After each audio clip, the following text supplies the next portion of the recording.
Hello everyone. In this lecture, we are going to discuss the syndrome of inappropriate ADH secretion. First, we need to understand the normal physiology of ADH. There is an area in the brain called the hypothalamus, which plays an important role in maintaining homeostasis by regulating many physiological processes in the body.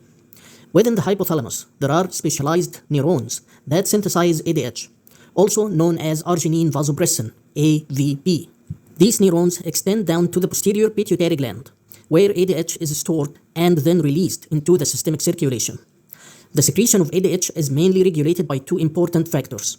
One, an increase in plasma osmolality, which means the blood becomes more concentrated. Two, a decrease in blood volume or blood pressure, such as in hypovolemia. So, when the body needs to conserve water, ADH secretion increases. Now, what is the function of ADH? The main function of ADH is to increase water reabsorption in the kidneys, thereby maintaining body fluid balance. To understand this mechanism, we should review the structure of the nephron. The kidney is composed of functional units called nephrons. Blood enters the nephron through the afferent arteriole and reaches the glomerulus, where filtration of plasma occurs. The filtrate then passes into the proximal convoluted tubule, where approximately 65 to 70% of filtered water is reabsorbed. This process occurs mainly through passive mechanisms and is not dependent on ADH. The remaining filtrate continues through the lobe of Henle, the distal convoluted tubule, and finally reaches the collecting ducts. The major action of ADH occurs at the level of the collecting ducts. ADH binds to V2 receptors on the principal cells of the collecting ducts, leading to increased insertion of aquaporin 2 water channels into the cell membrane. As a result, water reabsorption increases, causing an increase in blood volume, a decrease in plasma osmolality, more concentrated urine.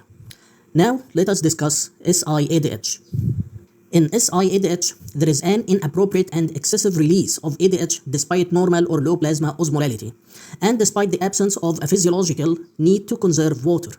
The excessive ADH causes increased water retention, which leads to dilutional hyponatraemia, decreased plasma osmolality, increased urine concentration. One of the important causes of SIADH is malignancy. Certain tumors can produce ADH independently through a paraneoplastic syndrome. This is called ectopic ADH secretion, where ADH is produced by tumor cells rather than the normal hypothalamic pituitary system. A classic example is small cell carcinoma of the lung, which is strongly associated with SIADH. The second group of causes of SIADH is neurological causes. Neurological disorders can increase ADH secretion through several mechanisms. They may cause an increase in intracranial pressure, inflammation, or direct stimulation of hypothalamic pituitary axis, which results in increased release of ADH from the posterior pituitary gland. Examples of neurological causes include central nervous system infections such as meningitis and encephalitis. In these conditions, the inflammatory process within the CNS can stimulate the hypothalamus, leading to inappropriate secretion of ADH. Another important cause is pulmonary disease, especially infections such as pneumonia.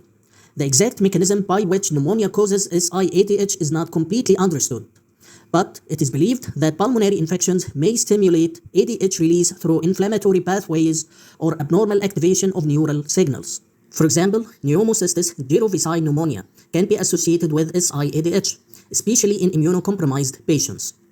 Another important group of causes is medications. Several drugs can increase ADH secretion or enhance its effect through different mechanisms. We will not discuss every medication in detail, but the main idea is that these drugs either stimulate ADH release from the posterior pituitary or increase the action of ADH on the kidney. Examples of drugs associated with SIADH include chemotherapeutic agents such as cyclophosphamide, carbamazepine, selective serotonin reuptake inhibitors, sulfonylureas. Another cause of SIADH is surgery. Surgery acts as a physiological stressor on the body. This stress response can directly stimulate ADH secretion from the hypothalamus, leading to increased ADH levels. The same mechanism applies to severe pain. For example, acute intermittent porphyria may cause severe abdominal pain, and severe pain acts as a strong stimulus for ADH release. Now, regardless of the underlying cause, let us discuss the pathophysiology of SIADH. The process begins with an inappropriate increase in ADH secretion. When ADH levels becomes elevated, the kidneys retain excessive amounts of water. This leads to increased total body water, expansion of the extracellular fluid volume, dilutional hyponatremia, decreased plasma osmolality. However, the increase in body water is usually mild because the body activates compensatory mechanisms. As the blood volume increases, there is stretching of the cardiac atria.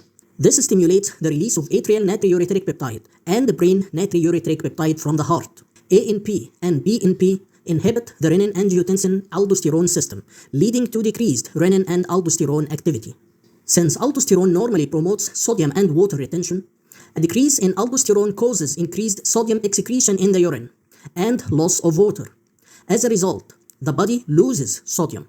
The effective circulating volume returns toward normal. Plasma osmolality remains low due to excess free water retention. When we analyze a patient's urine in SIADH, we find characteristic findings. The urine is inappropriately concentrated despite low plasma osmolality. This happens because ADH is continuously acting on the collecting ducts, increasing water reabsorption through aquaporin 2 channels.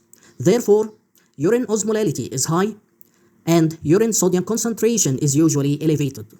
The urine contains a high sodium concentration because the body is trying to eliminate the excess volume through natriuresis, while ADH continues to retain free water. Natriuresis means the excretion of sodium in the urine. These findings help distinguish SIADH from other causes of hyponatremia. As a result, the urine in SIADH will be inappropriately concentrated. However, if we take a blood sample and measure the serum sodium level, we will find that the sodium concentration is low because, as we mentioned, there is increased sodium loss through the urine, natriuresis. This pathological cycle continues in SIADH. ADH remains elevated, water retention continues, and plasma osmolality remains low. After some time, the kidney begins to develop an adaptive response. The expression of aquaporin 2 water channels in the collecting ducts decreases, which reduces water reabsorption in the distal nephron. As a result, the body starts to excrete more free water. At this stage, the patient is losing both water and sodium rather than only retaining water. This renal adaptation explains why patients with chronic SIADH are usually euvolemic rather than having obvious fluid overload. They also do not develop severe dehydration because compensatory mechanisms maintain the effective circulating volume. So in SIADH, we typically find hyponatremia, low serum sodium level, high urine sodium concentration due to natriuresis, euvolemic status due to renal adaptation mechanisms. Clinically, the manifestations of SIADH are mainly caused by low serum sodium concentration. Hyponatremia can occur either acutely, developing within less than 48 hours, or chronically, developing over a longer period. Severe hyponatremia is usually defined as a serum sodium level of approximately 120 or less millimoles per liter, which is the level at which neurological symptoms become more likely. Acute severe hyponatremia is dangerous because it leads to cerebral edema, headache, nausea and vomiting, confusion, seizures, coma. In severe cases, it may also cause respiratory complications due to brainstem involvement. Now, why does cerebral edema occurs in acute hyponatremia? Imagine a brain cell surrounded by the circulation. In SIADH, the circulation contains excess free water, resulting in increased total body water, low serum sodium concentration, reduced plasma osmolality. Because the extracellular fluid becomes hypotonic compared with the intracellular environment, water moves into brain cells according to the osmotic gradient. Therefore, water shifts from the extracellular fluid into neurons and glial cells, causing cellular swelling and cerebral edema. In contrast, in chronic hyponatremia, cerebral edema is usually not severe because the brain has time to adapt. Brain cells gradually lose intracellular osmolytes, such as electrolytes and organic osmoles, allowing water to move out of the cells and restoring osmotic balance. This adaptation protects the brain from swelling. However, this adaptation also creates a risk. If chronic hyponatremia is corrected too rapidly, water can move out of brain cells suddenly, leading to osmotic demyelination syndrome. Patients with SIADH may present with non-specific symptoms such as headache, nausea, vomiting, fatigue, difficulty concentrating. Other symptoms depend on the underlying cause of SIADH. For example, if the cause is malignancy, infection, or a neurological disorder, the patient may also have symptoms related to the primary disease. Diagnosis of SIADH. To diagnose SIADH, we first need to exclude other causes of hyponatremia. The main diagnostic criteria include 1. Hypotonic hyponatremia, low serum sodium level with low plasma osmolality. 2. Euvolemic clinic status. The patient is neither dehydrated nor fluid overloaded. 3. Inappropriately concentrated urine. Urine osmolality is higher than expected despite low plasma osmolality. 4. Elevated urine sodium concentration due to increased sodium excretion. 5. Normal kidney, thyroid, and adrenal function, especially normal cortisol production to exclude adrenal insufficiency. 6. The patient should not be taking medications that can cause hyponatremia. Finally, we need to differentiate SIADH from another important condition called cerebral salt wasting, or CSW. Cerebral salt wasting usually occurs after head injury, subarachnoid hemorrhage, or other CNS disorders. Both conditions can present with hyponatremia and increased urine sodium loss. However, the main difference is the volume status. In SIADH, the patient is euvolemic because water retention compensates for sodium loss. But in cerebral salt wasting, the patient is hypovolemic because there is true loss of sodium and water from the body. This distinction is important because the treatment approach is completely different. Unlike SIADH, patients with cerebral salt wasting are not euvolemic. They are usually hypovolemic. Therefore, the management of the two conditions is completely different. Patients with cerebral salt wasting are treated with volume and sodium replacement because they are losing both water and sodium. On the other hand, patients with SIADH are mainly treated by restricting free water intake, as we will discuss now. So we come to the management of SIADH. The first step is to treat the underlying cause responsible for SIADH, whether it is malignancy, infection, neurological disease, or medication related. The next important step is fluid restriction.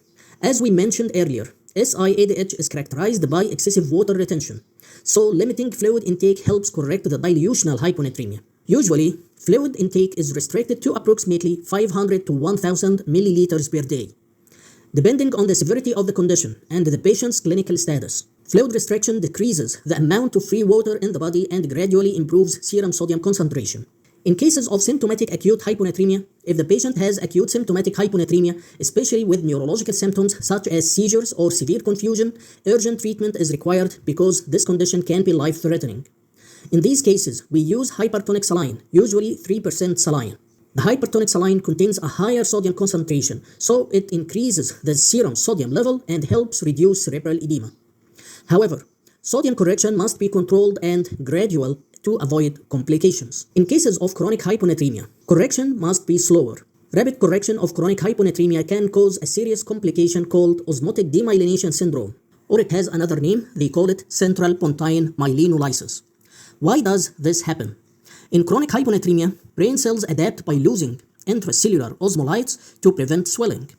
If serum sodium is increased too quickly, the extracellular fluid becomes hypertonic compared with the brain cells. Water rapidly moves out of the brain cells into the circulation, causing cellular dehydration and damage to the myelin sheath, resulting in osmotic demyelination. Therefore, sodium correction should generally not exceed the recommended safe limits, commonly around 8 to 10 millimoles per liter increase in 24 hours, depending on the clinical situation and guidelines.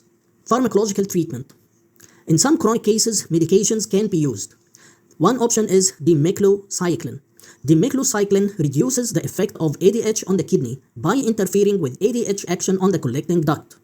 As a result, the kidney becomes less responsive to ADH, producing a state similar to nephrogenic diabetes insipidus, which increases free water excretion. Another treatment option is tolvaptan. Tolvaptan is a vasopressin receptor antagonist, specifically a V2 receptor antagonist. It blocks ADH binding to its receptors in the collecting ducts. As a result, aquaporin 2 insertion decreases, water reabsorption decreases, free water excretion increases, and serum sodium concentration increases. The concept is similar to dimeclocycline. We reduce the effect of ADH on the kidney rather than trying to remove ADH itself. Finally, remember that sodium correction must be performed carefully. If sodium increases too rapidly, water shifts from brain cells into the bloodstream because water moves toward the compartment with higher osmolar concentration. This sudden loss of water from brain cells can lead to osmotic demyelination syndrome, which may present with neurological deficits, difficulty speaking or swallowing, weakness or paralysis, altered consciousness. Therefore, careful monitoring of sodium levels is essential during treatment. If you like this video, please subscribe, make thumbs up, and like the video so it can reach to more people. Thank you and goodbye.